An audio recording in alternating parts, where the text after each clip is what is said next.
Hey everyone, my name is Bree from 1134 Press, where we share bookmaking, journaling, and papercraft inspiration to help you document your life. In today's studio session, I had 3 objectives. I wanted to collage with magazine images, experiment with paints, as well as play with the formatting of my writing. It's my hope that after this video, you'll try out these material constraints to create an interesting page within your journal.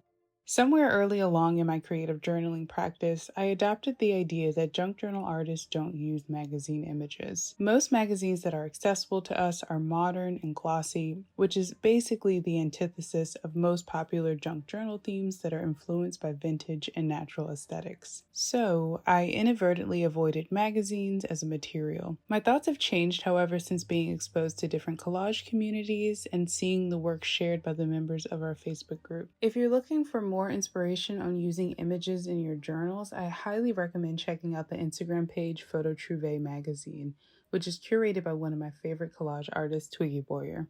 They publish collage art that's made almost exclusively with original photos and magazine images, and I'll make sure to leave a link to their page below in the description.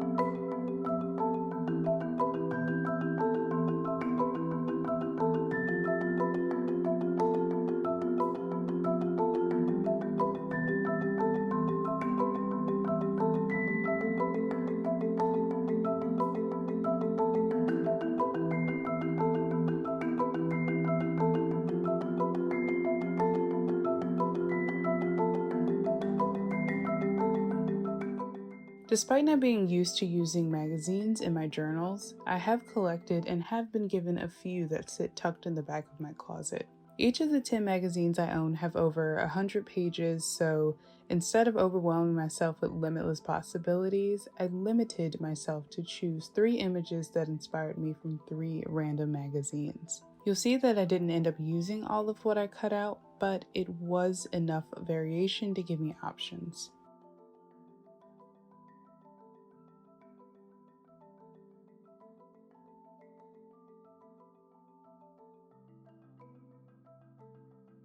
I couldn't help but want to create mini scenes with these images, which then influenced what I decided to write about. The first spread was a living room scene, which inspired me to write about my goals to not live a sedentary life.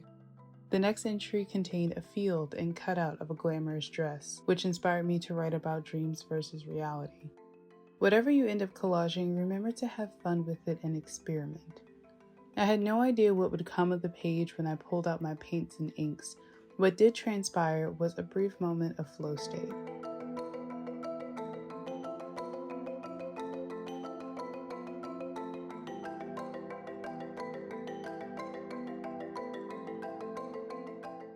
If you're not familiar, flow state describes a feeling where, under the right conditions, you become fully immersed in whatever you're doing. I pulled this explanation from a Headspace blog summarizing this theory coined by a brilliant psychologist whose names I won't attempt to pronounce. But essentially, it's what people mean when they say they're in a groove or hyper-focused. It's those moments when you're not second-guessing your every move, but are fully present in the task at hand. There are very few moments where I don't feel like an overthinking, anxious mess, which is why I felt so fortunate to have found creative journaling. When I'm not working on a specific project that has a mission and a plan to follow, pages in my everyday journal is the perfect time for me to go into autopilot and start creating. Typically, a fluid material like paint or writing triggers this for me. And if you're listening to this and can't remember a time where you haven't been in a trance-like state when working in your journal, creating a prompt for yourself that's challenging but not too complicated and brings you joy will definitely help.